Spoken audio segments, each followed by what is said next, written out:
আসসালামু আলাইকুম। আজকে আমি তৈরি করব তালের পিঠা বা বড়া, সেটাই আমি আপনাদের সঙ্গে শেয়ার করব। তৈরি করতে যা যা লাগবে, এখানে আছে একটা বড় তাল কাত বের করে নিয়েছি। এরপরে এখানে আছে চালের গুঁড়া 1.5 কাপ, হাফ কাপ ময়দা, আর গুঁড়ো প্যাকেটের দুধ 1 cup, half cup condensed milk, 1 cup নারকেল কোড়ানো 1 কাপ, আর 1 কাপ চিনি।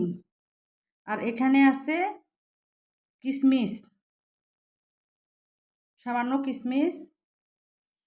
আর এখানে আছে লবণ আর হাফ চামচ সাদা এলাচ গুঁড়া, এটা দিলে সুঘ্রাণ পাওয়া যায়। তাহলে এখন বড়াগুলো তৈরি করা যাক। এখানে 1.5 কাপ চালের গুঁড়া, হাফ কাপ ময়দা, আর এখানে 2 কাপের চেয়ে সামান্য একটু বেশি তালের কাঁধ।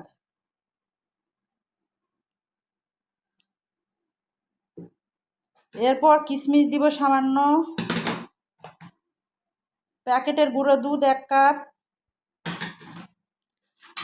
1 কাপ নারকেল কোড়ানো,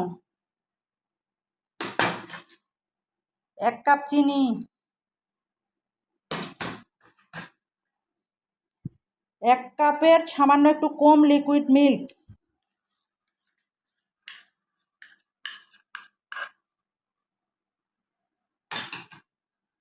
এভাবে সুন্দর করে মাখিয়ে নিতে হবে।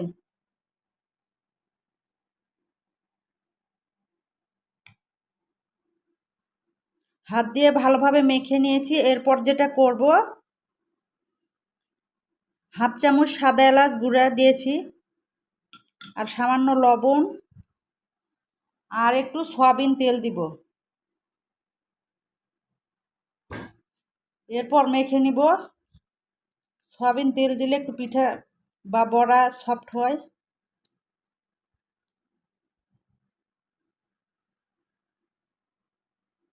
এখন 20 মিনিটের জন্য রেস্টে রাখবো।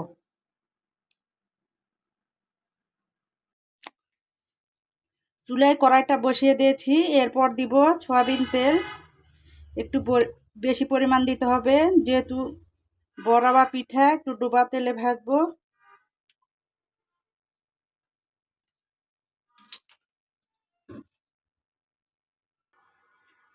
অনেকে কমেন্ট করেছেন কড়াইটা আমার পুরাতন।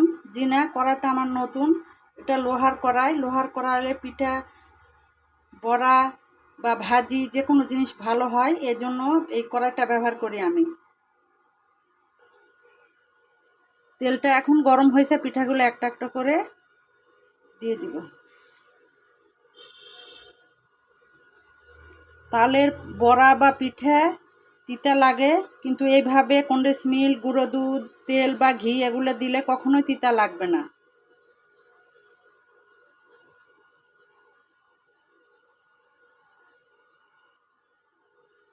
পিঠাগুলো এখন এক পাশ থেকে আরেক পাশে উল্টিয়ে দিব।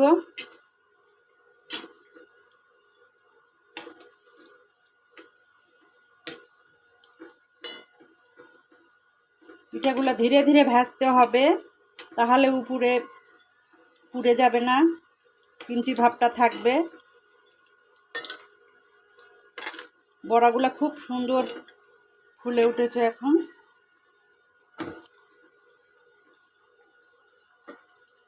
এভাবে ধীরে ধীরে ভেজে নিব।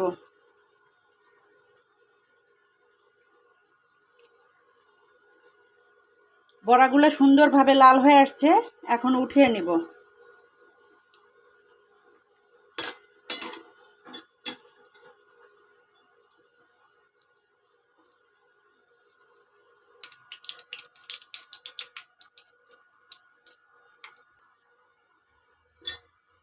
এভাবে বাকি বড়াগুলো সব তৈরি করে নিয়েছি।